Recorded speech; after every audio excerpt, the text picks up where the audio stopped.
ભુજ મધ્ય કચ્છ જિલ્લા NSUI અને કચ્છ જિલ્લા કોંગ્રેસના ઉપક્રમે ધોરણ 10 થી 12 તેમજ વિવિધ કોલેજોના છાત્રોનું સરસ્વતી સન્માનનું આયોજન કરાયું હતું, જેમાં 1000 થી 1200 જેટલા વિદ્યાર્થીઓ ઉપસ્થિત રહ્યા હતા, જેમાં ગુજરાત પ્રદેશ કોંગ્રેસના પ્રમુખ અમિતભાઈ ચાવડા, પ્રદેશના કાર્યકારી પ્રમુખ તેમજ NSUIના પ્રમુખ તેમજ અનેક આગેવાનો હાજર રહ્યા હતા।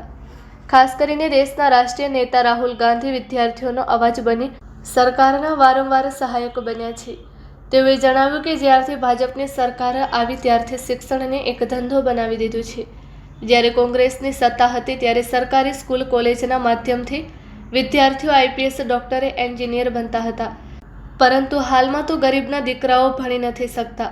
આવો વધુ સાંભળીએ તેઓના શબ્દોમાં।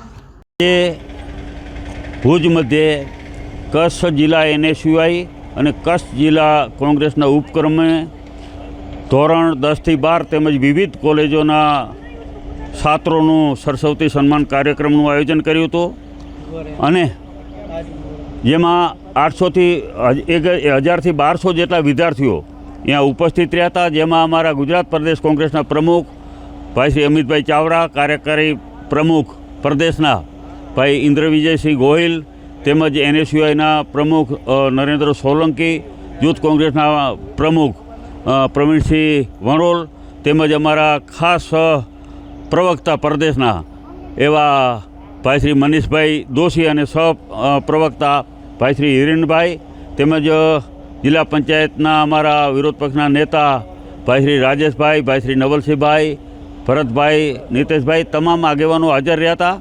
વિદ્યાર્થીઓનો સન્માન કાર્યક્રમ રાખ્યો અને ખાસ કરીને અત્યારે સમગ્ર દેશમાં જે અમારા રાષ્ટ્રીય નેતા રાહુલ ગાંધી જે વિદ્યાર્થીઓનો અવાજ બની અને જેમને આ સરકારમાં વારંવાર આપણે જોઈ રહ્યા છીએ, કેન્દ્ર સરકાર હોય કે ગુજરાત હોય, જે વિદ્યાર્થીઓનું ભવિષ્ય ક્યાંક અંધકારમય કરી રાખે એવું વારંવાર બન્યું છે। વારંવાર પેપરો ફૂટે છે, ગુજરાત રાજ્યના હોય, કેન્દ્રના હોય, વારંવાર આવા બનાવો બન્યા છે, જેને કારણે જે ગરીબ મા બાપ હોય, જેમના દીકરા દીકરીઓને ભણવા માટેની ખૂબ ખર્ચ કર્યું હોય અને એક સપના જોયા હોય કે મારો દીકરો ક્યાંક ડૉક્ટર બનશે, ક્યાંક મારો દીકરો દીકરી IAS ઓફિસર બનશે, ક્યાંક IPS ઓફિસર બનશે, પરંતુ ક્યાંક ને ક્યાંક આ સરકાર એમના સપના ચકનાચૂર કરી નાખે છે। વારંવાર પેપરો ફૂટી રહ્યા છે, ખૂબ મોટે પાયે શિક્ષણમાં ભ્રષ્ટાચાર થઈ રહ્યો છે અને ખાસ કરીને મારે આપના માધ્યમથી કહેવા માગું છું કે જ્યારથી ભાજપની સરકાર આવી ત્યારથી શિક્ષણને એક ધંધો બનાવી દીધો છે, શિક્ષણનો એક વેપાર બનાવી દીધો છે। ગરીબના દીકરા દીકરીઓને ભણવું પણ અત્યારે ખૂબ મુશ્કેલીભર્યું બની ગયું છે। જ્યારે કોંગ્રેસની સરકાર હતી ત્યારે સરકારી શાળાઓ હતી, સરકારી કોલેજો હતી અને એમાં ભણી ગણીને દીકરાઓ IPS, IAS અને ડૉક્ટર, એન્જિનિયરો બનતા હતા, પરંતુ અત્યારે આપણે જોઈ રહ્યા છીએ કે ગરીબનો દીકરો ભણી શકે એવી પણ પરિસ્થિતિ અત્યારે આ સરકારમાં નથી રહી।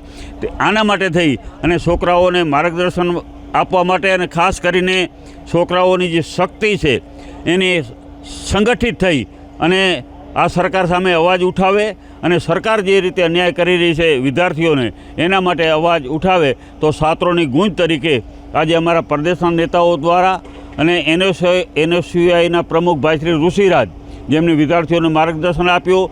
કોલેજોમાં અનેક પ્રશ્નો છે વિદ્યાર્થીઓના અને વારંવાર અમારા NSUIના પ્રમુખ કોલેજોમાં જઈને વિદ્યાર્થીઓ માટે લડે છે અને આગળ પણ ક્યાંય મુશ્કેલી હશે, ક્યાંય સમસ્યાઓ હશે, એના માટે પણ અમારા પ્રમુખ લડવાના છે। અમે બધા સાથે મળી ક્યાંય પણ તકલીફ હશે, ક્યાંય પણ મુશ્કેલી હશે તો એનો અવાજ બની અને જેવી રીતે અમારા રાષ્ટ્રીય નેતા રાહુલજી હોય કે ગુજરાત પ્રદેશના પ્રમુખ અમિતભાઈ હોય, અમે બધા એક ટીમ વર્કથી કામ કરી અને વિદ્યાર્થીઓને ન્યાય મળે, વિદ્યાર્થીઓને એનો અધિકાર મળે, એમનો હક મળે, એના માટે અમે કામ કરી રહ્યા છીએ અત્યારે। આભાર।